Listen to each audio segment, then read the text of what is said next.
கர்த்தருடைய வார்த்தைக்கு நேராய் நாம் கடந்து செல்லலாம். எபிரேயரின் புஸ்தகம்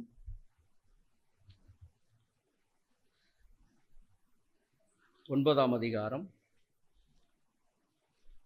22ஆம் வசனம். எபிரேயரின் புஸ்தகம் எல்லா இரத்தத்தினாலே சுத்திகரிக்கப்படும், இரத்தம் சிந்துதல் இல்லாமல் மன்னிப்பு உண்டாகாது. இரத்தம் சிந்துதல் இல்லாமல் மன்னிப்பு உண்டாகாது. ஆண்டவராகிய இயேசு கிறிஸ்துவின் இணைய நாமத்தினால் உங்களை யாவரையும் வாழ்த்தி வரவேற்கிறோம். இரத்தம் சிந்துதல் இல்லாமல் மன்னிப்பு உண்டாகாது. கல்வாரி சிலுவையில் நமக்காக பலியான ஆண்டவராகிய இயேசு கிறிஸ்துவின் இந்த நாளை கொண்டாடும்படியாக, ஏன்னா கல்வாரி சிலுவை இல்லை என்று சொன்னால் இன்றைக்கு இந்த இடத்தில் நீங்களும் நானும் வந்திருக்கவே முடியாது. எந்த ஒரு மனுஷனும் ஏதோ வாழ்க்கையில் இந்த லெந்து நாட்களில் மாத்திரம்தான் நான் கல்வாரி சிலுவையை தியானிக்க வேண்டும் அல்லது கல்வாரி சிலுவையை நான் நோக்கி பார்க்க வேண்டும் என்கிற அனுபவம் கிடையாது. ஒவ்வொரு நாளும் ஒவ்வொரு கிறிஸ்தவனும் உள்ளான மனுஷனில் பலப்படும்படியாக கல்வாரியை தியானிப்பது மிக மிக அவசியமாய் காணப்படுகிறது. ஆண்டவராகிய இயேசு கிறிஸ்து மனுஷனை தன்னுடைய சாயலாய் அவர் சிருஷ்டித்தார். மனுஷன் தனிமையாய் இருப்பது நல்லதல்ல, ஏற்ற துணை என்று சொல்லி ஏவாளை கர்த்தர் சிருஷ்டித்தார். மாத்திரமல்ல, இந்த இரண்டு பேருக்கும் ஆண்டவர் ஒரு சில காரியத்தை சொன்னார். சகல விதமான தோட்டத்தில் இருக்கக்கூடிய எல்லா விதமான விருட்சங்களின் கனிகளை புசிக்கலாம், ஆனால் இந்த தோட்டத்தின் நடுவே இருக்கக்கூடிய நன்மை தீமை அறியக்கூடிய விருட்சத்தையும் ஜீவ விருட்சத்தையும் நீங்கள் புசிக்க வேண்டாம் என்று சொன்ன பொழுது, அந்த இடத்தில் கர்த்தருடைய வார்த்தைக்கு அவர்கள் செவி கொடாமல் கீழ்ப்படியாமல் போனது நிமித்தமாக, இந்த கனியை புசிக்க வேண்டாம் என்று சொன்ன விலக்கின கனியை புசித்தது நிமித்தமாக அவர்களுடைய கண்கள் திறக்கப்பட்டது. ஏன் இரத்தம் சிந்துதல் இல்லாமல் மன்னிப்பு கிடையாது? ஏன் இந்த இரத்தம் சிந்துதல் வருவதற்கு காரணம் என்ன? எதற்காக இந்த நாளை நாம் கொண்டாடுகிறோம்? அதற்கு முன் காரியம், இதற்கு முன்பதாக சம்பவித்தவைகள் என்ன? இப்போ ஏவாள் பிசாசானவன் வஞ்சித்த அந்த கனியை புசித்த பின்பதாக கண்கள் திறக்கப்பட்டது. கண்கள் திறக்கப்பட்ட பின்பதாக தாங்கள் நிர்வாணிகள் என்று அறிந்து அவர்கள் என்ன பண்ணினார்களாம்? அத்தி இலைகளை தைத்து தங்கள் நிர்வாணத்தை மூடினார்கள். பகலின் குளிர்ச்சியான வேளையில் கர்த்தர் ஆதாமை தேடி வந்தார். ஆதாமை தேடி வந்த பொழுது ஆதாம் கர்த்தருடைய சத்தத்தை கேட்கும் பொழுது முன்பதாக வந்து அவருடைய பிரசனத்திற்குள்ளாய் களி கூறுகிறவன் அன்றைக்கு என்ன பண்ணினான்? பின்பதாக சென்றான். மரத்திற்கு பின்பதாக தன்னை மறைத்து கொண்டான். ஆண்டவர் கேட்டார், ஆதாமே நீ எங்கே இருக்கிறாய்? அப்போ நான் நிர்வாணமாய் இருப்பதை அறிந்து நான் என்ன பண்ணியிருக்கிறேன்? மரத்திற்கு பின்பதாக நான் மறைந்திருக்கிறேன். ஆண்டவர் கேட்டார், நீ நிர்வாணி என்று உனக்கு சொன்னவன் யார்? நான் புசிக்க வேண்டாம் என்று சொன்ன கனியை புசித்தாயோ அப்படின்னு கேட்கும் பொழுது, ஆமா ஐயா, நீர் எனக்கு கொடுத்த ஸ்திரியானவள் எனக்கு அந்த கனியை கொடுத்தால் நானும் புசித்தேன் என்று சொல்லி அந்த காரியத்தை நாம் பார்க்கிறோம். அது பின்பதாக நீங்கள் ஆதியாகமத்தின் புஸ்தகம் 3ஆம் அதிகாரத்தில் நீங்கள் வாசிக்கும் பொழுது, தோட்டத்திலிருந்து துரத்தப்பட்ட ஆதாமும் ஏவாளும், அப்போ துரத்தப்பட்ட அந்த அனுபவத்திற்கு முன்பதாக ஆண்டவர் பிதாவானவர் இந்த இடத்துல நீங்க வாசிக்கும் பொழுது ஆதியாகமத்தின் புஸ்தகம் 3ஆம் அதிகாரம் 21ஆம் வசனத்தை வாசிங்க. தேவனாகிய கர்த்தர் ஆதாமுக்கும் அவன் மனைவிக்கும் தோல் உடைகளை உண்டாக்கி அவர்களுக்கு உடுத்தினார். ஆமென். அத்தி இலைகளினால் தங்கள் நிர்வாணத்தை மூடிக்கொண்டவர்களுக்கு தோளினால் ஒரு உடையை உண்டு பண்ணி அவர்கள் என்ன பண்ணினாராம்? தோட்டத்தை விட்டு அனுப்பி விட்டாராம். அப்ப இரத்தம் சிந்துதல் ஏதேன் தோட்டத்திற்குள்ளாக எதற்காக? உங்களுடைய நிர்வாணத்தை மறைக்கும்படியாக பிசாசானவன் நிர்வாணப்படுத்தி இருந்தான். மகிமையினால் ஒளியினால் வஸ்திரத்தினால் தரித்து கொண்டிருந்த கர்த்தருடைய ஜனம், ஆதாமும் ஏவாளுக்கும் வஸ்திரம் ஒளியின் வஸ்திரம். தங்கள் நிர்வாணம் தெரியாதபடிக்கு கர்த்தரோடு மகிமையாக உலாவின அந்த ரட்சிப்பை அல்லது அந்த விலையேற பெற்றதை என்ன பண்ணிட்டாங்க? அந்த கனியை புசிக்க வேண்டாம் என்று விலக்கின கனியை புசித்தபடியினால் அவர்களுடைய கண்கள் திறக்கப்பட்டது. நாங்கள் நிர்வாணிகள். உலகம் என்ன பண்ணுச்சு? பிசாசு என்ன பண்ணுச்சு? கண்களை திறந்தவுடன் நிர்வாணத்தை வெளிப்படுத்தியது. வந்திருக்கிற கர்த்தருடைய ஜனமே, ரத்தம் சிந்துதல் உங்கள் நிர்வாணத்தை மூடும்படியாக. அப்ப ஆதாம் ஏவாள் நிர்வாணிகள் என்று அறிந்த பொழுது ஆண்டவர் தோளினால் அவர்களுக்கு ஒரு ஆடையை உடுத்தி தோட்டத்தை விட்டு அனுப்பினார். அப்ப ஏன் ரத்தம் சிந்துதல் ஐயா? எதற்காக ரத்தம் சிந்துதல் இல்லாமல் மன்னிப்பு கிடையாது? அப்ப அந்த நிர்வாணமாகவே தான் சத்தியம் என்கிற அரைக்கச்சை என்று சொல்லப்பட்டிருக்கிறது. உங்களுடைய நிர்வாணத்தை மூடும்படியாக ஆரோன் ஜனங்களை என்ன படுத்தி இருந்தானா? நிர்வாணப்படுத்தி இருந்தானாம். இந்த கடைசி நாட்களிலும் கூட வந்திருக்கிற கர்த்தருடைய ஜனமே, அநேக இடங்களில் இன்றைக்கு உங்களுடைய கல்ச்சர் அல்லது கலாச்சாரம் எப்படிப்பட்டதாய் காணப்படுகிறது? ஆமேன். உடை குறைப்பு, ஆடை குறைப்பு. எதற்கு நேராய் போய்கொண்டிருக்கிறீங்க? பிசாசுக்கு நேராக. உங்களுடைய வஸ்திரம் குறைய ஆரம்பிக்கிறது, உங்களுடைய நிர்வாணம் தெரிய ஆரம்பிக்கிறது என்று சொன்னால் நீங்கள் ஆண்டவருக்காக அல்ல, பிசாசுக்காக ஊழியம் செய்கிறவர்களாய் காணப்படுகிறீர்கள்.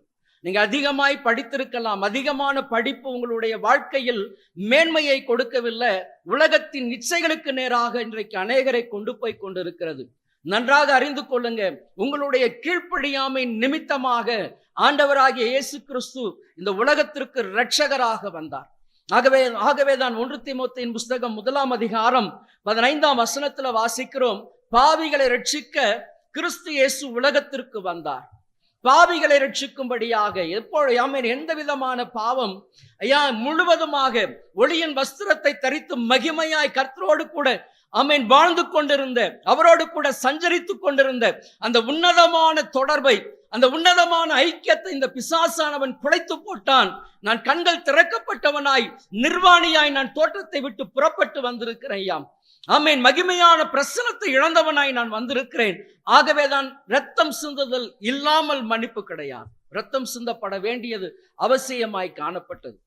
ஆகவேதான் பழைய ஏற்பாட்டு நாட்களில் அதன் பின்பதாக ரத்தம் மூலமாக, ஆட்டுக்கடாக்களின் ரத்தம் அல்லது பறவையின் ரத்தத்தின் மூலமாக பாவங்கள் என்ன பண்ணப்பட்டுச்சு? மூடப்பட்டது. சங்கீதம் 32 வாசிக்கிறோம், எவனுடைய மீறுதல் மன்னிக்கப்பட்டதோ, எவனுடைய பாவம் மூடப்பட்டதோ. பாவம் மூடப்படக்கூடாது.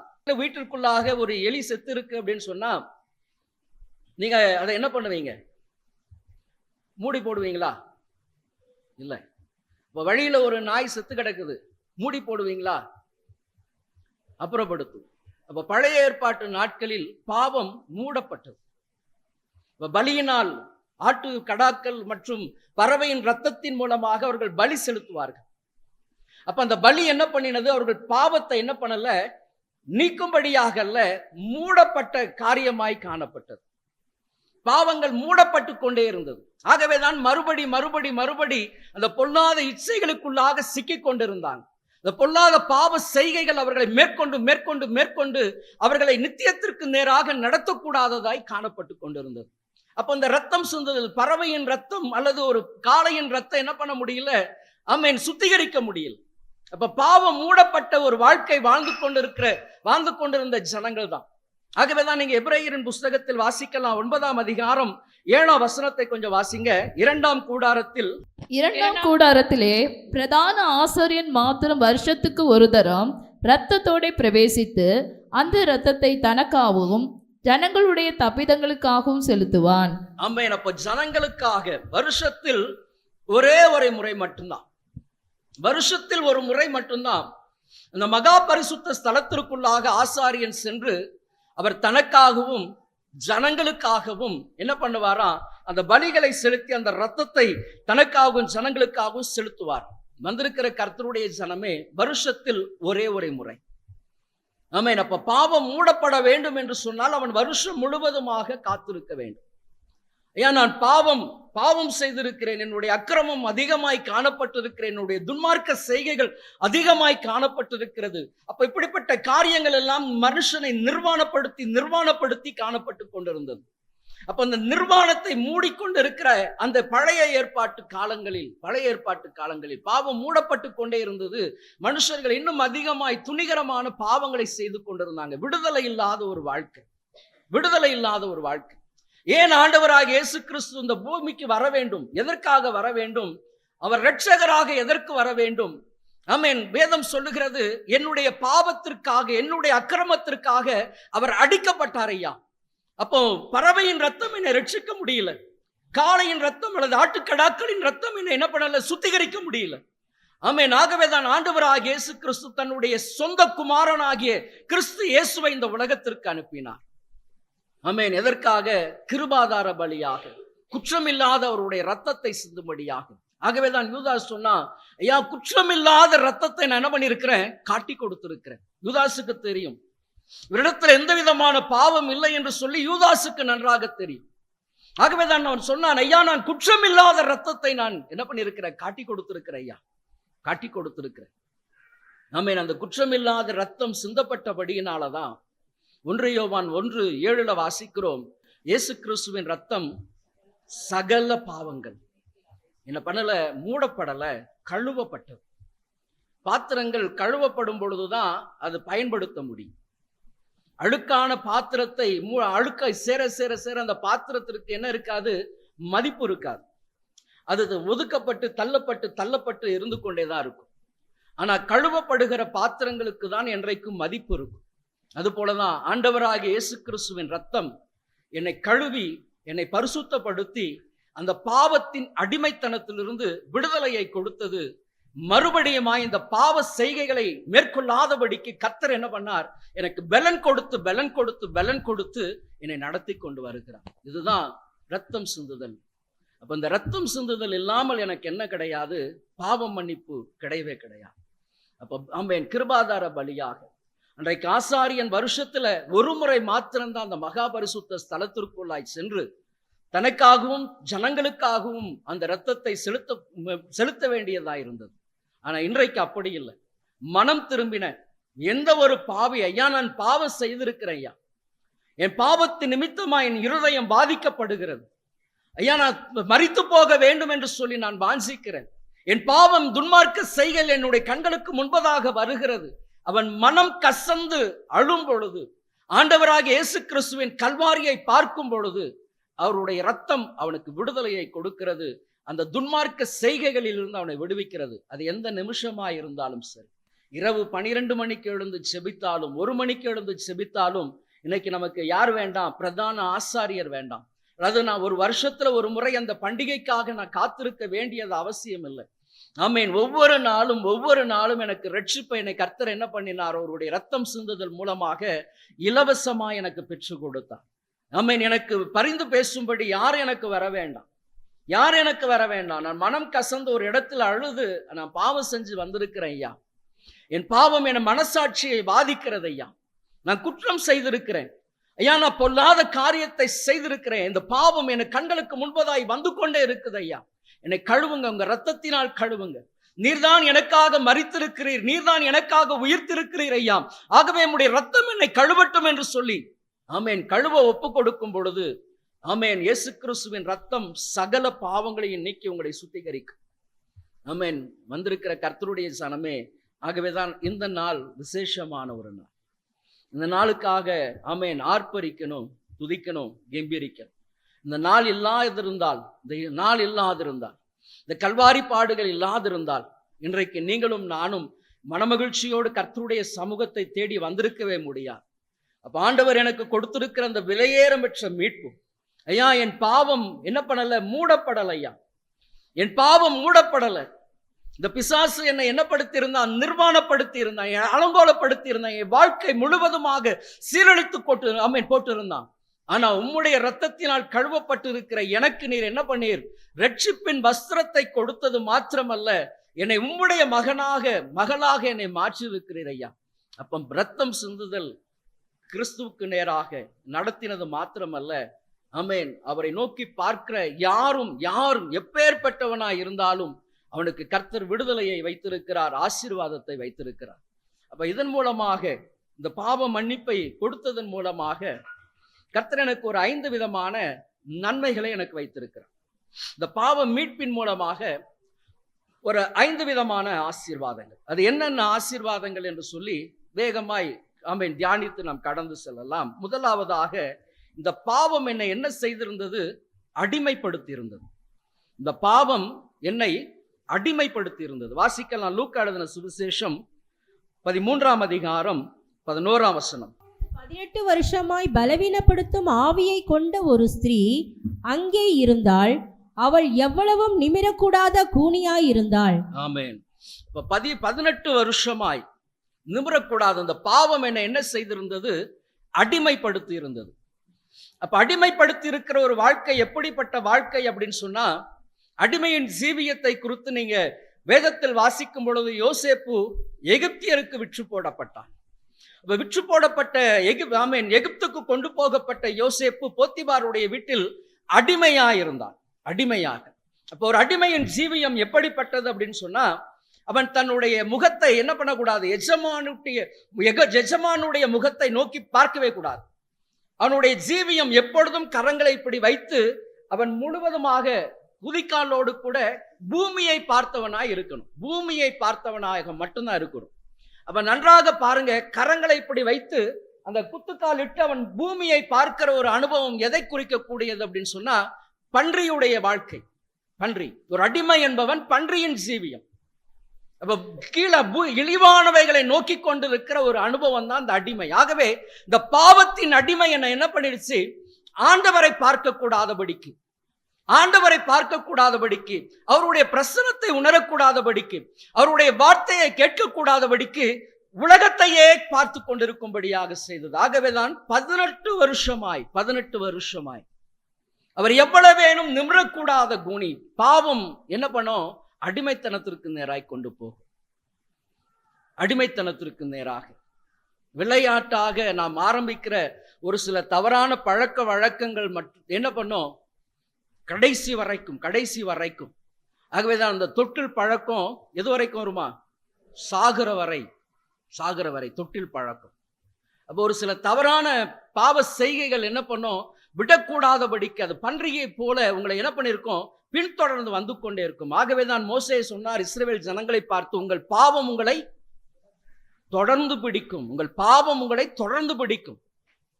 இப்ப இரத்தத்தால் கழுவப்பட்டிருக்கிற நான் நீதிமானாய் மாறியிருந்தாலும் அந்த புல்லான மனுஷனுக்குள்ளாக அந்த ஜென்ம சுபாவங்கள் என்ன பண்ணிருக்கும்?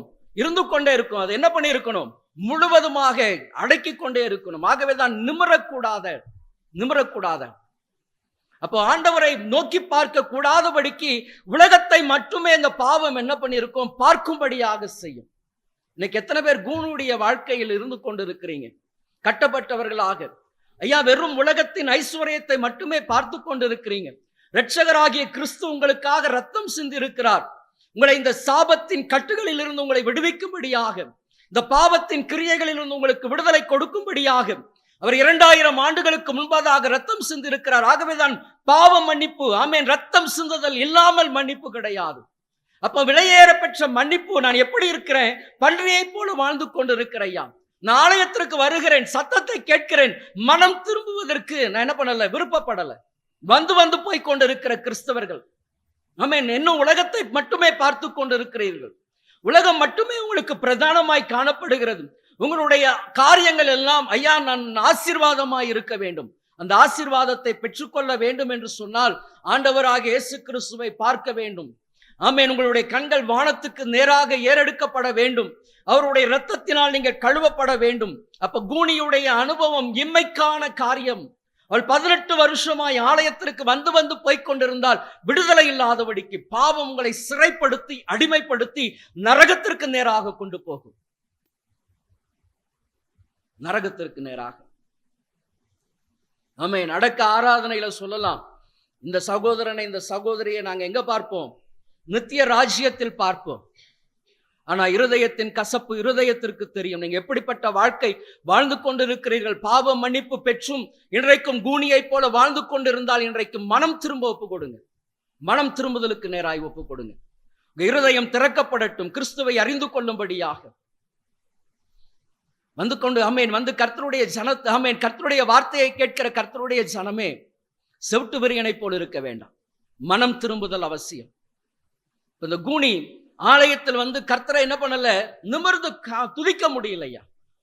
இன்னைக்கு எத்தனை கிறிஸ்தவர்கள் ஆலயத்திற்கு வருகிறதுனால் பரிசுத்தவான் என்று சொல்ல முடியாது. நான் ஆலயத்திற்கு நான் ஆலயத்தில் கர்த்தரை தொழுது கொள்ளுகிறபடியினால், கரங்களை உயர்த்தி நான் ஆண்டவரை மகிமைப்படுத்துகிறபடியினால் நான் பரிசுத்தவான் பரிசுத்தவாட்டி என்று சொல்லிவிட முடியாது. உங்கள் இருதயத்தில் நீங்கள் எப்படிப்பட்ட சிந்தையோடு கூட இருக்கிறீர்கள்? எப்படிப்பட்ட வாழ்க்கை வாழ்ந்து கொண்டிருக்கிறீங்க? உங்களுக்கும் ஆண்டவருக்கும் எப்படிப்பட்ட தொடர்பு காணப்பட்டு கொண்டிருக்கிறது? ஆலயத்தில் வந்து நீங்கள் கர்த்தரை துதித்தால் கர்த்தர் பிரியப்படுவாரோ? பன்றியை போல வாழ்ந்து கொண்டிருக்கிறோம். இன்னைக்கு அந்த பன்றியின் ஜீவியம் அப்புறப்படுத்தப்பட வேண்டும். ஆகவேதான் பாவம் நுகத்தை கொண்டு வரும், நுகத்தை கொண்டு வரும். ஆமென். உங்களை முழுவதுமாக என்ன பண்ணாது? நிமிர விடவே விடாது. ஆமென். நுகம் மிக மிக மோசமானது. ஆமென். நுகத்தடி மிக மோசமானது. ஆகவேதான் ஆமென், யோசேப்பை குறித்து வாசிக்கும் பொழுது அவன் தன்னுடைய எஜமானுடைய வீட்டில் எப்படி இருந்தான்? அடிமையாயிருந்தான், அடிமையாயிருந்தான், அடிமையாயிருந்தான். யோசேப்பை கேட்டு பார்த்தா தெரியும், ஐயா ஒரு அடிமையின் ஜீவியம் எப்படிப்பட்டது ஐயா. இரவு பகல் நித்திரை இல்லாதபடி தன்னுடைய எஜமானுக்காக அவன் உழைத்துக் கொண்டே இருக்க வேண்டும், உழைத்துக் கொண்டு இருக்க வேண்டும். எந்த நேரத்தில் என்ன சொன்னாலும் அவன் சாக்குப்போக்கு சொல்லாதபடிக்கு அந்த வேலையை அவன் செய்கிறவனாய் காணப்பட வேண்டும். பாவம் நிமிர விடாது. ஆமென். நுகத்திற்கு நேராய் கொண்டு போக இன்னைக்கு எத்தனை பேருக்கு இப்படிப்பட்ட நுகம் காணப்படுகிறது? கிறிஸ்துவை பார்க்க கூடாதபடிக்கு, ஐயா நான் நிமிரக்கூடாதபடிக்கு என் பாவம் என்னை முழுவதுமாய் என்ன பண்ணிருக்கு? பூமியையே பார்த்து கொண்டிருக்கும்படியாக செய்திருக்கிறது ஐயா. 18 வருஷமாய் விடுதலை இல்லாத ஒரு வாழ்க்கை. ஆனால் ஆண்டவராக இயேசு கிறிஸ்து அந்த ஆலயத்தில் பார்த்து நிமிர்ந்து ஆமென் நில் என்று சொன்ன பொழுது அவள் விடுதலையாக்கினார்.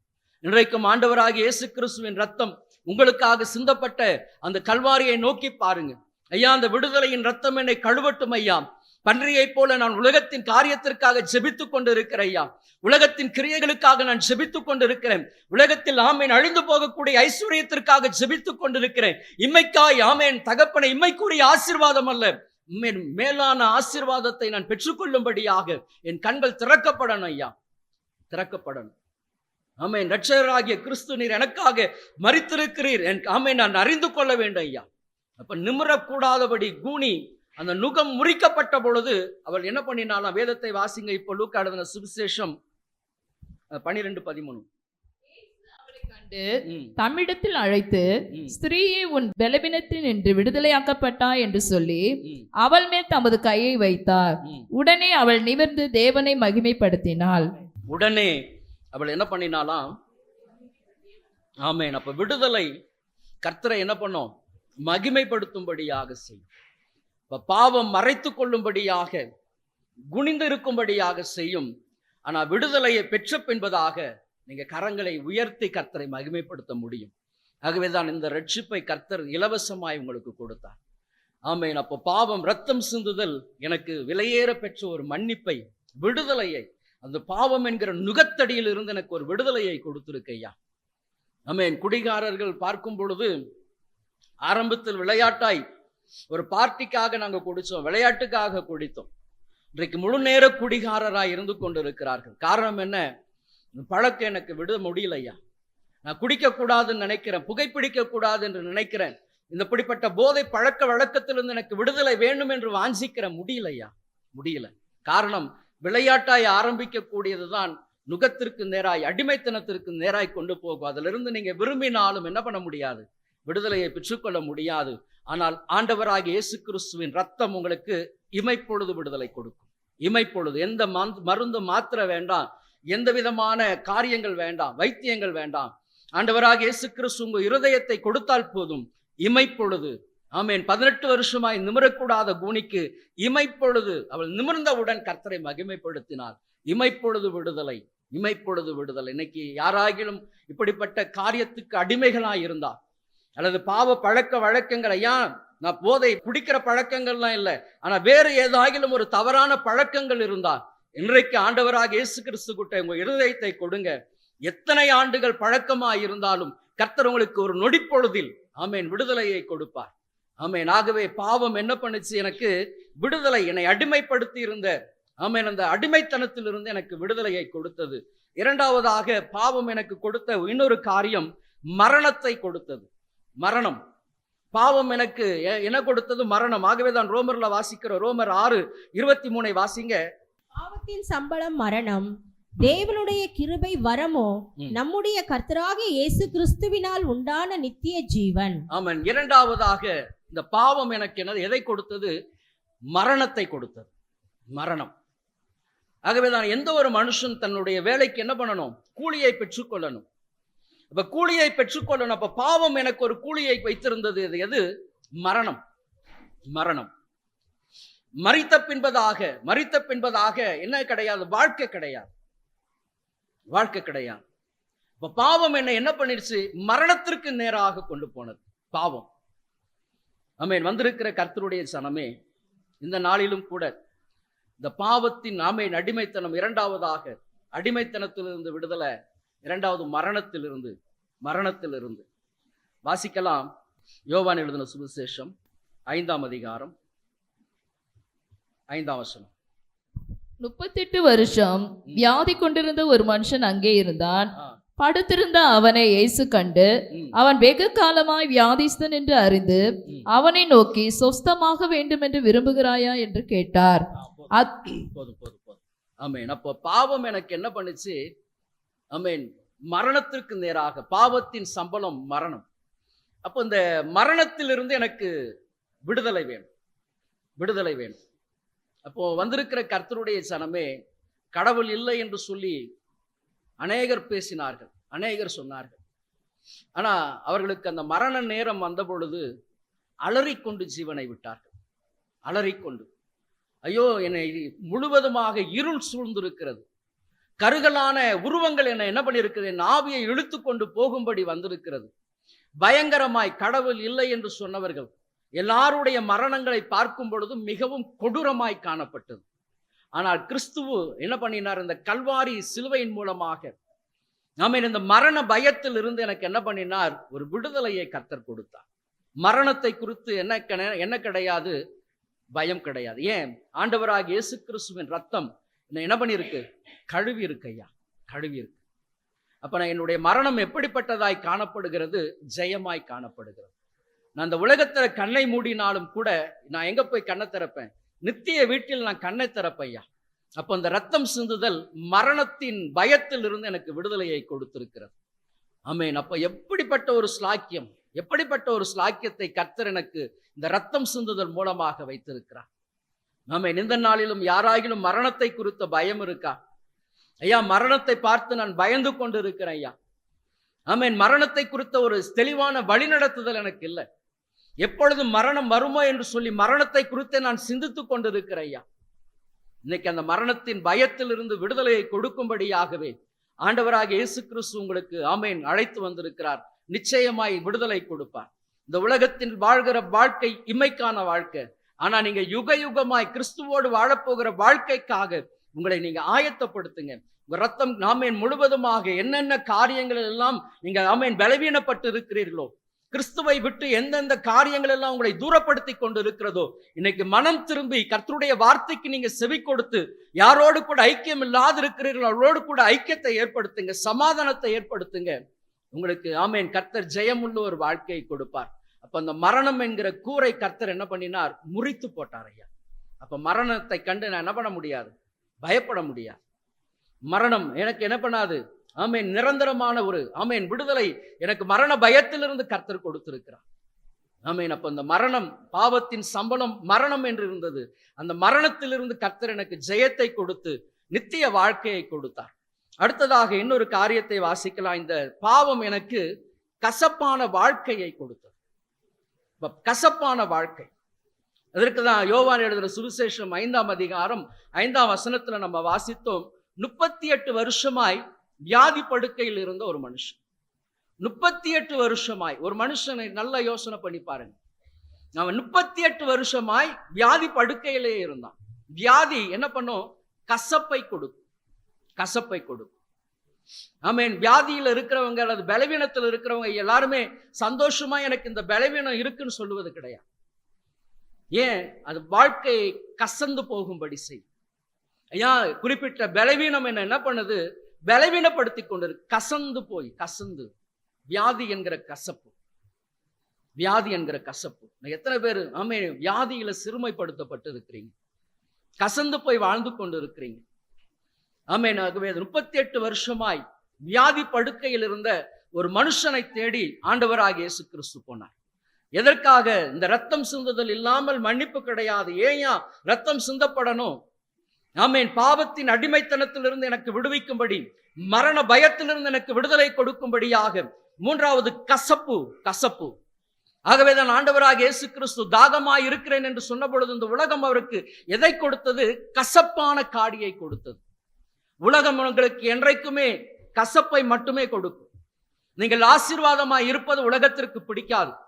உலகத்தில் உங்களோடு கூட இருக்கிறவர்களுக்கு நீங்கள் ஆசீர்வாதமாய் உயர்த்தப்படுவது பிடிக்காது. கசப்பை உமிழ்ந்து கொண்டிருக்கிற ஜனம், உங்களை ஆமென் சுற்றில் இருக்கிறவர்கள் கசப்பை உமிழ்ந்து கொண்டு இருப்பாங்க. அப்ப கசப்பு 38 வருஷமாக இவன் நிமித்தமாக, 38 வருஷமாய் இவன் நிமித்தமாய் குடும்பத்துக்கு ஆறுதல் கிடையாது, சமாதானம் கிடையாது, வருமானம் கிடையாது, எந்த விதத்திலும் பிரயோஜனம் இல்லாத ஒரு வாழ்க்கை வாழ்ந்து கொண்டிருந்த ஒரு மனுஷனை குறித்து வேதம் சொல்லுகிறது. வந்திருக்கிற கர்த்தருடைய ஜனமே, இன்றைக்கு உங்க வாழ்க்கை இப்படி இருக்கா? ஐயா, நான் வாழ்கிற வாழ்க்கை என் குடும்பத்துக்கும் பிரயோஜனம் கிடையாது, என் பிள்ளைகளுக்கு பிரயோஜனம் கிடையாது, யாருக்கும் பிரயோஜனம் இல்லாத ஒரு வாழ்க்கையை நான் வாழ்ந்து கொண்டிருக்கிற ஐயா. 38 வருஷமாய் வியாதி படுக்கையில் இருந்தான், நானும் வியாதி படுக்கையில் இருக்கிறேன். என் வாழ்க்கை எப்படி காணப்படுகிறது? கசந்து காணப்படுது. கசந்து, மாறாவை போல கசந்து. நகோமி சொன்னால், என்னை ஏன் நகோமி என்று அழைக்கிறீர்கள்? மாறா, என் வாழ்க்கை எப்படி இருக்கு? கசந்து போயிருக்கிறது ஐயா. நான் இங்கிருந்து போகும் பொழுது, பெத்லகேமில் இருந்து நான் போகும் பொழுது எப்படி போனேன்? நிறைவாய் போனேன்.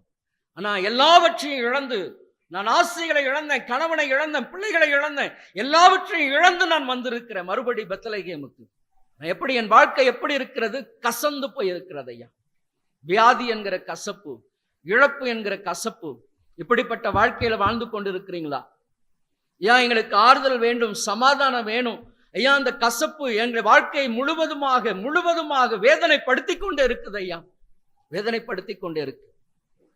ஆமென். 38 வருஷமாய் ஒரு மனுஷனுடைய வாழ்க்கை படுக்கையில் கிடந்தால் அவனுடைய ஜீவியம் எப்படி காணப்படும்? எப்படி காணப்படும்? எதற்காக ஆண்டவராக இயேசு கிறிஸ்து எனக்காக ரத்தம் சிந்தி இருக்கிறார் ஐயா. ஆமென். அவருடைய ரத்தம் என்னை கழுவி இருக்கிறது, மன்னிப்பை பெற்றுக் கொடுத்திருக்கிறதுக்கு காரணம் என்ன? நானும் அப்படிப்பட்ட ஒரு ஜீவியத்தை ஜீவித்துக் கொண்டிருந்தபடியினால், கசப்பையே உமிழ்ந்து கொண்டு இருக்கிறபடியினால், அந்த கசப்பான வாழ்க்கையிலிருந்து எனக்கு என்ன கொடுக்கணும்? கர்த்தர் மேன்மையான ஆசீர்வாதத்தை கொடுத்திருக்கிறார், விடுவித்தபடியினால். அப்ப அந்த கசப்பு வியாதி என்கிற கசப்பு இன்னைக்கு இருக்கா ஐயா? வியாதியில கசந்து போய் என் ஜீவியத்தை ஜீவித்துக் கொண்டிருக்கிற சொல்றீங்களா? இன்னைக்கு ஆண்டவராக இயேசு கிறிஸ்துவின் தழும்புகளை நோக்கி பாருங்க ஐயா. நீர் விடுவிப்பேன் என்று சொன்னீரே, சகல வியாதிகளை உன்னிலிருந்து விலக்குவேன் என்று சொன்னீரே ஐயா. வியாதியை உன்னிலிருந்து விலக்குவேன் என்று சொன்னீரே, சகல நோய்களிலிருந்து விடுதலை கொடுப்பேன் என்று சொன்னீரே, என் தழும்புகளினால் குணமானீர்கள் என்று சொன்னீரே.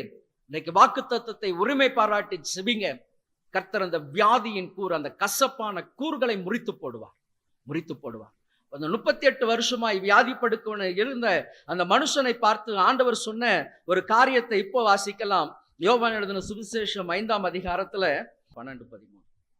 அதற்கு அவர்கள், உன் படுக்கை எடுத்துக்கொண்டு நட என்று உன்னுடனே சொன்ன மனுஷன் யார் என்று அவனிடத்தில் கேட்டார்கள். சொஸ்தமாக்கப்பட்டவன் அவர் இன்னார் என்று அறியவில்லை. அவ்விடத்தில் ஜனங்கள் கூட்டமாய் இருந்தபடியினால் இயேசு விலகி இருந்தார். அதற்கு பின்பு இயேசு அவனை தேவாலயத்திலே கண்டு, இதோ நீ சொஸ்தமானாய், அதிக கேடானது ஒன்றும் உனக்கு வராதபடி இனி பாவம் செய்யாதே என்றார். ஆமென். அப்போ பாவம், வியாதி எதனால் வந்தது? பாவத்தினால். இப்ப பாவம் எனக்கு எதை கொண்டு வந்தது? வியாதியை கொண்டு வந்தது. 38 வருஷமாய் செயல்பட முடியாதபடி இருந்த வியாதியஸ்தன், சுகம் எவ்வளவு வேணும், சுகம் இல்லவே இல்லை, கிடைக்கவே இல்லை. ஒரே இடத்தில் அவனுடைய வாழ்க்கையை நகர்த்தி கொண்டிருந்தான். ஒரே இடம்தான். ஆமென். இந்த நாளிலும் கூட பாவத்தின் நிமித்தமாக ஆண்டவர் சொன்னார், இனி அதிக கேடு ஒன்றும் வராதபடிக்கு என்ன பண்ணாத? பாவம் செய்யாது. அப்ப பாவம் எனக்கு என்னத்தை எதை கொடுத்தது? கசப்பை கொடுத்தது. என் வாழ்க்கை கசந்து போகும்படியாக செய்தது. ஆகவேதான் ஆண்டவராகிய இயேசு கிறிஸ்து இரத்தத்தின் மூலமாக அந்த வியாதியிலிருந்து ஆமென் எனக்கு விடுதலையை கொடுத்திருக்கிறார். உங்களுக்கு எல்லாருக்கும் தெரியும், நம்முடைய சகோதரன் கில்ஃபோர்ட் குமார் ஒரு டாக்டர். அவருக்கு அதிகமாய் ரட்சிக்கப்படுவதற்கு முன்பதாக அதிகமான ஸ்மோக்கிங் பழக்கம் உண்டு. அப்போ அந்த ஸ்மோக்கிங் பழக்கம் மூலமாய் அவர்களுக்கு தொண்டையில் என்ன வந்தது? கட்டி. அப்போ அது பார்க்கும் பொழுது அது கேன்சர் அப்படின்னு சொன்னாங்க. கேன்சர். அவர் அந்த கேன்சர் கட்டி எடுத்தாலும் அவருக்கு சரியாய் சுகமாகலை. ஆனாலும் கர்த்தருடைய ஊழியம், டாக்டர்லாம் சொன்னாங்க, அவரே ஒரு டாக்டர், அவருக்கு தெரியும் நமக்கு எந்த நேரத்திலும் ஜீவன் போகும் என்று சொல்லி. ஆனால் கிட்டத்தட்ட ஒரு 80-90 வயசுக்கு மேலே கர்த்தருடைய ஊழியத்தை, பாடல் ஊழியத்தை செய்தார். டாக்டர் சொன்னாங்க பேச முடியாது, பாட முடியாது, எதுவும் செய்ய முடியாது. ஆனால் அந்த ஆண்டவர் அவருக்கு ஜீவனை கொடுத்தது மட்டுமல்ல, மரண பரியந்தம் கர்த்தருடைய ஊழியத்தை வைராகியமாய் செய்யும்படி கர்த்தர் பலன் கொடுத்தார். ஆமென். அப்ப அந்த பாவம் என்ன பண்ணுச்சு? கசப்பை கொடுத்தது. ஆனா கர்த்தராகிய இயேசு கிறிஸ்து அவருக்கு விடுதலையை கொடுத்தார். விடுதலையை கொடுத்து அவர் என்ன பண்ணினார்? எடுத்து பயன்படுத்தினார். ஆமென். இந்த நாளிலும் கூட பாவம் உங்களை சிறைப்படுத்தி இருந்தால், இன்னைக்கு அந்த சிறையிருப்பில் இருந்த ஆண்டவருடைய சமூகத்தை நோக்கி பாருங்க, கர்த்தர் விடுதலை கொடுப்பார். இன்னொரு 2 காரியத்தை சொல்லி நான் முடிக்கிறேன். அடுத்ததாக, இந்த பாவம் எனக்கு முட்களை கொடுத்தது. வாசிக்கலாம். யோசுவாவின் புஸ்தகம் 7ஆம் அதிகாரம் 1ஆம் வசனம். இஸ்ரவேல் புத்திரர் சாபத்தீடானதிலே துரோகம் பண்ணினார்கள். எப்படி எனில், யூதா கோத்திரத்தின் சகோதரருடைய குமாரனாகிய சப்தியின் மகன், அப்படியே 21 வாசி, 7:21. கொள்ளையிலே நேர்த்தியான ஒரு பாபிலோனிய சால்வையையும் 200 வெள்ளிச் சேக்கலையும் 50 சேக்கல் நிறையான ஒரு பொன் பாலத்தையும் நான் கண்டு அவைகளை இச்சித்து எடுத்துக்கொண்டேன். இதோ அவைகள் என் கூடாரத்தின் மத்தியில் பூமிக்குள் புதைந்திருக்கிறது, வெள்ளி அதன் அடியில் இருக்கிறது என்றான். ஒரே ஆகான். சாபம் என்ன பண்ணிச்சு? முட்களை கொடுத்தது.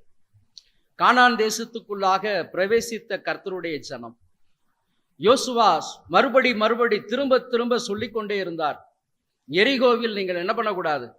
எந்த விதமான பொருட்களை நீங்க இச்சிக்க கூடாது. எந்த பொருளையும் யாரும் தொடக்கூடாது. ஏன்? எரிகோ சபிக்கப்பட்ட பூமி, சபிக்கப்பட்டது. ஆகவே எரிகோவிலிருந்து எந்த விதமான காரியத்தை நீங்க தொடக்கூடாது. இதை யோசுவா மறுபடி இஸ்ரவேல் ஜனங்களுக்கு சொல்லிக்கொண்டே இருந்தால், ஆனா ஒரே மனுஷன் ஆகான், ஒரே மனுஷன், அவன் நிச்சித்து எடுத்துக்கொண்ட காரியத்தை தான் நம்ம வாசித்தோம். பாபிலோனியுடைய சால்வை, வெள்ளி சேக்கல், இப்படி எல்லாம் எல்லாவற்றையும் எடுத்தார். 3 காரியத்தை எடுத்தார். வந்திருக்கிற கர்த்தருடைய ஜனமே, இந்த உலகத்தை இச்சிக்காதே, உலகத்தில் உள்ளவைகள் எல்லாம் அழிந்து போகும். உங்களுக்கு மறுபடி உபதேசம், ஆமென், கர்த்தருடைய வார்த்தை உங்களுக்கு சொல்லிக்கொண்டே இருக்கிறார். ஒவ்வொரு ஞாயிற்றுக்கிழமையும் உங்களுக்கு உபதேசம், கர்த்தருடைய வார்த்தை. உலகத்தை என்ன பண்ணாதீங்க, நம்பாதீங்க. உலகத்தில் இருக்கிறவைகள் எல்லாம் அழிந்து போகும். இம்மைக்குரிய காரியத்தை மேன்மைப்படுத்தாதீங்க. மறுபடி சொல்லிக்கொண்டே இருக்கிறோம். ஏன்? உலகம் சாபத்துக்கு அடையாளமாய் நியாயத்தீர்ப்புக்காக வைக்கப்பட்டிருக்கிற உலகம். ஆகவே உலகத்தை நீங்க இச்சியாதீர்கள் என்று சொல்லி நாங்கள் ஆமென் உபதேசம் பண்ணிக்கொண்டே இருக்கிறார்கள், உங்களை கிறிஸ்துவுக்கு நேராக ஆயத்தப்படுத்தும்படி. ஆனா ஒரே மனுஷன், அன்றைக்கு இஸ்ரவேலுக்குள்ளாக ஒரே மனுஷன், ஒரே ஆகான், கிட்டத்தட்ட 36 பேருடைய மரணத்திற்கு காரணமாயிருந்தான். 36 பேர் மரித்து போனாங்க. ஐயா, ஆயு பட்டணம் சின்ன பட்டணம் தான். ஒரு 3000 பேர் போனா நம்ம என்ன பண்ணிடலாம்? அந்த பட்டணத்தை மேற்கொள்ளலாம். எல்லாரும் போட்டு கஷ்டப்பட வேண்டாம், வெறும் 3000 பேரை கொண்டு நம்ம அந்த பட்டணத்தை பிடித்து விடலாம் என்று சொல்லி போனாங்க. ஆனா ஆயு பட்டணத்திற்கு முன்பதாக இஸ்ரவேலர்கள் முறிந்து போனார்கள். 36 பேருடைய மரணம். யோசுவா விழுந்து கிடக்கிறான், முகங்குப்புற விழுந்து கிடக்கிறான். இது எதனால் ஐயா? எதனால்? எங்களுக்கு யுத்தத்திற்கு ஜெயம் வந்திருக்க வேண்டுமே. இந்த காரியம் எதனால்? இந்த காரியம் சாபம் முல்லை கொண்டு வரும், முட்களை கொண்டு வரும். ஒரே யோனாதான் கர்த்தருடைய வார்த்தைக்கு செவி கொடுக்காமல் போனது நிமித்தமாய், யோனாவின் நிமித்தமாய் ஆமென் கப்பல்ல இருந்த எல்லாருக்குமே கலக்கம். இன்னைக்கு குடும்பத்துல நீங்க எப்படி இருக்கிறீங்க? நீங்கள் ஆசீர்வாதமாய் இருக்க வேண்டியவர்கள் இன்னைக்கு முட்களா இருந்து கொண்டு இருக்கிறீங்களா? சாபத்தின் வேரை ஆமென் பரப்பி கொண்டிருக்கிறீங்களா? எப்படிப்பட்ட மனிதர்களாய் ஜீவித்துக் கொண்டிருக்கிறீங்க? உங்கள் குடும்பத்திற்கு நீங்கள் ஆசீர்வாதமான மகளாக நீங்க இருக்கிறீங்களா? அல்லது சாபத்தை பரம்ப பண்ணி கொண்டு இருக்கிறீங்களா? நன்றாக அறிந்து கொள்ளுங்க. ஒரே ஆகான் நிமித்தமாய் இஸ்ரவேல்ல 36 பேர் மரித்து போனார். ஒரு மனுஷனுடைய இச்சை ஒரு பெரிய யுத்தத்தில் ஆமென் 36 பேரை மடங்கடித்து போட்டது. இன்னைக்கு அநேக குடும்பங்கள்ல விடுதலை இல்லை, குடும்பங்கள்ல விடுதலை கிடையாது. ஏன்? ஆகானா இருக்கிறீங்களா? யோனாவா இருக்கிறீங்களா? சிந்தித்து பாருங்க. என் குடும்பத்துல நான் யாரா இருக்கக்கூடாது? முள்ளா இருக்கக்கூடாது. பாவம் எப்பொழுது இந்த உலகத்திற்கு கீழ்ப்படியாமை வந்ததோ, கர்த்தருடைய வார்த்தைக்கு விரோதமாய் ஆதாமும் ஏவாளும் பாவம் செய்தார்களோ, இந்த பூமி என்ன பண்ணுச்சா? முள்ளை பிறப்பித்தது. அது வரைக்கும் முட்கள் கிடையாது. ஆனா சாபமாகிய முள் உலகத்திற்கு வந்தது கீழ்ப்படியாமை நிமித்தமாக. இன்னைக்கு கர்த்தருடைய வார்த்தையை மறுபடி கேட்டு கேட்டு கேட்டு கேட்டு இன்னும் நீங்க முட்களாய் இருந்தால், இன்னும் மாகாணா இருந்தால், யோனாவாக இருந்தால், இன்றைக்கு உங்களை சீர்படுத்திக் கொள்ளுங்க, சீர்படுத்திக் கொள்ளுங்க. ஒரே மனுஷனுடைய சாபத்தின் நிமித்தமாய் ஆமென் 36 ஜனங்கள் மரித்து போனாங்க. வரக்கூடாதுங்க, வரக்கூடாது. குடும்பங்கள்ல சாபங்கள் இருக்கக்கூடாது, முறிக்கப்படணும். ஆகவேதான் ஆண்டவராகிய இயேசு கிறிஸ்து சாபமாகிய முள்முடியை தலையின் மீது ஏற்றார், முறித்து போடும்படியாக, முறித்து போடும்படியாக. இன்றைக்கு வீட்டுக்கு நீங்க ஆசீர்வாதமா இருக்கிறீங்களா ஐயா? உங்க குடும்பத்துக்கு, உங்க சந்ததிகளுக்கு நீங்க ஆசீர்வாதமாய் இருக்கிறீர்களா? யோசித்து பாருங்க. இயேசு கிறிஸ்துவின் ரத்தம் ஆமென் இன்றைக்கு சிந்தப்பட்டதற்கு காரணம் சாபம் என்கிற முள்ளை முறிக்கும்படியாக, சாபம் என்கிற முள்ளை முறிக்கும்படியாக. ஆகான், அவனுக்கு உண்டான அவன் வீட்டார் எல்லாருமே முழுவதுமாக கல்லெறிந்து கொள்ளப்பட்டார்கள். அப்படிப்பட்ட அனுபவம் வேண்டாம், அப்படிப்பட்ட அனுபவம் வேண்டாம். ஆமென். ஆண்டவருடைய இயேசு கிறிஸ்துவின் ரத்தத்தால் கழுவப்படுங்க. ஐயா, நான் என் குடும்பத்துக்கு முள்ளா இருக்கக்கூடாது ஐயா, முள்ளா இருக்கக்கூடாது. நான் சாபமா இருக்கக்கூடாது. என் பிள்ளைகளுக்கு நான் ஆசீர்வாதமா இருக்கும், என் பிள்ளைகளுக்கு ஆசீர்வாதமா இருக்கும். நடந்த ஒரு சம்பவம், கண்கூடாக பார்த்த ஒரு சம்பவம். ஒரு முறை இது கிட்டத்தட்ட ஒரு 20 வருஷத்துக்கு முன்பதாக, 24 வருஷம் இருக்கும். ஒரு முறை ஒரு இடத்துக்கு ஊழியத்துக்கு போயிருக்கும் பொழுது ஒரு சகோதரனை கொண்டு வந்தாங்க. ஒரு மந்திரவாதி. அந்த மந்திரவாதி ரட்சிக்கப்பட்டார். ஆனா அவர் செய்த காரியங்கள் பார்த்தீங்க அப்படின்னா, அவரை அழைத்து கொண்டு, ரட்சிக்கப்படலை, அவரை அழைத்து கொண்டு வந்தாங்க அந்த நாட்கள். அப்போ அவர் சொன்னாங்க, ஐயா, அந்த மந்திரவாதிக்கு 5 பெண் பிள்ளைங்க. இவர் மந்திரவாதம் செய்யும் பொழுது, இவர் வாலிப வயதில் மந்திரவாதியா இருந்த பொழுது எந்த பெண்ணையெல்லாம் அவர் பார்த்தாரோ அந்த பெண்களுக்கெல்லாம் வசியம் செய்து தன்னுடைய இச்சைகளை தீர்த்து கொண்டார். இன்னைக்கு இவருக்கு வயசாயிட்டு, ஆனா அந்த சாபம் இன்னைக்கு இந்த பிள்ளைகள் மீது வந்திருக்கு. 5 பெண் பிள்ளைங்க, அதுல 4 பிள்ளைகள் ஒரு குறிப்பிட்ட வயது வந்த உடனே வீட்டை விட்டு போயிடுவாங்க. அவங்க என்ன பண்றாங்க, ஏது பண்றாங்க யாருக்குமே தெரியாது. என்ன ஆச்சு, என்ன அவங்களுடைய நிலைமைகள் என்ன யாருக்குமே தெரியாது ஐயா. அப்ப ஒரு வாலிப பிள்ளையை கொண்டு வந்து முன்னாடி நிப்பாட்டிட்டு, இவர்களுக்கு கடைசி பொண்ணு ஐயா, இப்போ இவளுக்கு அந்த வயசு வந்திருக்கு, இப்போ அந்த மந்திரவாதி அலறி கொண்டு இருக்கிறார். ஐயோ, என் 4 பிள்ளைங்க போயிட்டாங்க, இப்போ இருக்கக்கூடிய இந்த பிள்ளையும் போயிருமோன்னு சொல்லிட்டு அழுதுகிட்டு இருக்கிறார் ஐயா. ஆமென். உங்கள் பாவம் உங்களை தொடர்ந்து பிடிக்கும். ஆமென். சாபம் குடும்பத்துல அப்படியே வேறாய் நீங்க இருந்துகிட்டு இருந்தீங்கன்னா, சந்ததி சந்ததியாய் அந்த சாபம் தொடர்ந்து கொண்டே இருக்கும். ஞாபகம் வச்சுக்கிடுங்க. ஒரே ஆகான் தான், ஒரு யோனா தான். ஆமென். நீங்க ஆகானா இருக்கிறீங்களா, யோனாவா இருக்கிறீங்களா? அந்த மந்திரவாதி ஜெபம் பண்ணோம், சபையாய் எல்லாரும் சேர்ந்து ஜெபம் பண்ணினோம். ஆனாலும் அந்த மனுஷனுக்கு அந்த பயம் போகவே இல்லை. செய்த பாவம். ஆமென். ஆகவே ஜாக்கிரதையா இருங்க, கர்த்தருடைய வார்த்தைக்கு செவி கொடுங்க. அப்ப அந்த சாபமாகிய முள்முடியை அவர் என்ன பண்ணார், தலையின் மீது ஏற்றுக்கொண்டு அந்த சாபத்தை முறித்தார். எனக்காக அந்த சாபங்களை முறித்து போட்டார். கடைசியாக இதோடு நான் முடிக்கிறேன்.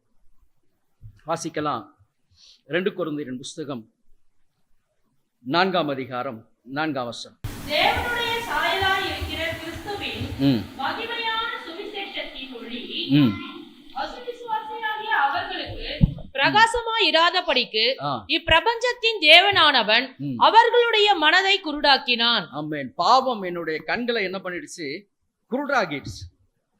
ஆகவேதான் கர்த்தருடைய சத்தத்தை கேட்டு ஆதாம் என்ன பண்ணுவார், ஓடி வருவார். பாவம் என்ன செய்தது, மறைச்சிருச்சு. அவருடைய சத்தத்தை கேட்டு மறைந்து கொள்ளும்படியாக செய்தது. இப்ப பாவம் என்னுடைய கண்களை என்ன பண்ணிடுச்சு, மறைச்சிருச்சு. எனக்கும் அவருக்கும் உண்டான தொடர்பு துண்டிக்கப்பட்டுருச்சு. அவரை பார்க்க முடியல. என் கண் என்ன பண்ணிருக்கு, குருடா இருக்கிறது ஐயா, குருடா இருக்கு. இன்னைக்கு அநேகர் ஆண்டவரை பார்க்கணும்னு சொல்லி ஆசைப்படுறோம், விருப்பப்படுறோம். ஆனா இந்த உலக கண்களினால், உலகத்தின் கண்களினால் நான் என்ன பண்ண முடியல, அவரை பார்க்க முடியல. ஆகவேதான் இப்ப வாசிக்க கேட்ட அந்த கொரிந்தியரின் புஸ்தகம் மறுபடியும் வாசிங்க. தேவனுடைய சாயலாய் இருக்கிற ம். கிறிஸ்துவின் மகிமையான சுவிசேஷத்தின் ஒளி ஆ, அசுவிசுவாசிகளாகிய அவர்களுக்கு பிரகாசமாய் இராதபடிக்கு ஆ. இப்பிரபஞ்சத்தின் தேவனானவன் ம். அவர்களுடைய மனதை குருடாக்கினான். ஆமென். சுவிசேஷத்தின் ஒளி அவிசுவாசிகளாகியோருடைய கண்களுக்கு என்ன பண்ணலையா, பிரகாசமாயிராதபடிக்கு. அப்ப என் கண்கள் தெளிவிக்கப்படணும் அப்படின்னு சொன்னா, ஆண்டவராகிய இயேசு கிறிஸ்து உலக ரட்சகராக வந்தார். அவர் என்னுடைய பாவத்திற்காக, என்னுடைய